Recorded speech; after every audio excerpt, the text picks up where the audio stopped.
Second theoretical framework is Alton Mayo's Hawthorne effect. Basically, Alton Mayo is the name of the person who came up with this idea of the Hawthorne effect, and इसकी theory का नाम है human relation theory. It's more kind of a criticism on the Taylor's theory. So अगर ये आपको थोड़ी one sided लगे तो ये ऐसे ही है, क्योंकि when we start criticizing on something or someone तो हम फिर बहुत ही एक one sided opinion देने की situation में आ जाते हैं. This theory came up with a weird idea. Let's talk about that, और फिर इस पे criticism भी हम देखेंगे. Which focused on managers taking more of an interest of the workers, treating them as people who have worthwhile opinion, and realizing that workers enjoy interacting each other. दो चीजों पे इसने काम किया बेसिकली मेयो ने.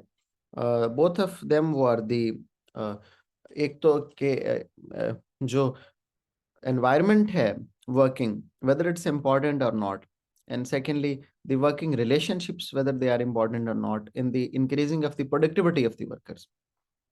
तो दो चीजें, I repeat, एक working environment और एक working relationships. And he came up with the idea is called Hawthorne effect, and Hawthorne effect is the idea that working environment and the financial motivators both are less important. I repeat, working environment and financial rewards या salary या money motivators both are less important.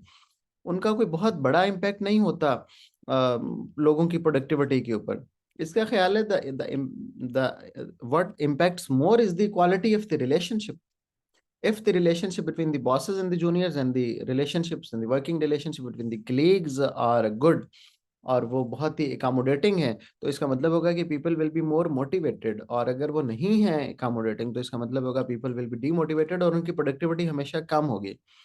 You also came up with the idea that if you give people a little control over their life, for example, during the working life, at what time they want to take a break, tea breaks, lunch breaks, other breaks, for example. तो this is a little control. वो इसका मतलब है कि उन्हें एक certain level की decision making मिल गई है. Yes, with this certain level of decision making, they will be feeling more motivated and productive. Similarly, if you involve working in the team working process, it also improves the productivity, it also improves the performance, because some people might not be good at something, another might not be another thing, but if you do in team, तो इसका मतलब होगा कि collectively आप उसकी effort बढ़ा सकते होंगे.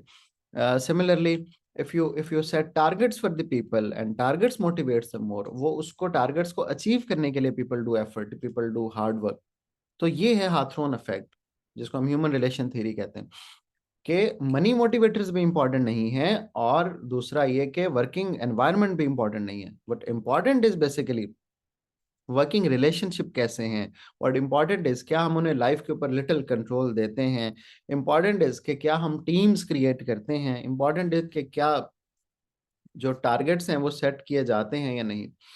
ओके, तो ये जो इसकी थ्योरी थी, तो इसने ही concluded that better communication between managers and workers जो है, it's always important and it's more important to improve the productivity of the workers.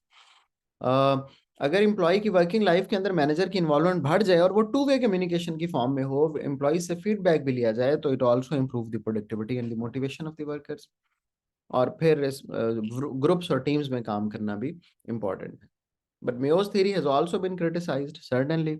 For example, सबसे पहले तो यही क्रिटिसिज्म है कि मेयो की थ्योरी ने जो है वो डिनाइड के फाइनेंशियल रिवॉर्ड्स जो हैं वो नहीं होने इंपॉर्टेंट नहीं है. हालांकि that is practically not correct.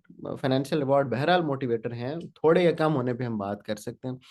और फिर we haven't found any evidence के in the organizations where we have given workers, specifically the junior level workers, the unskilled level workers, involvement in the decision making, जहाँ हमने बढ़ाई है, क्या उससे वाकई प्रोडक्टिविटी इंक्रीज हुई है.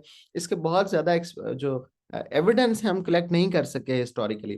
थियोरेटिकली ठीक है, Mayo has presented a point of view, लेकिन जाहिर है चीजें प्रूव होते होते इट टेक्स टाइम.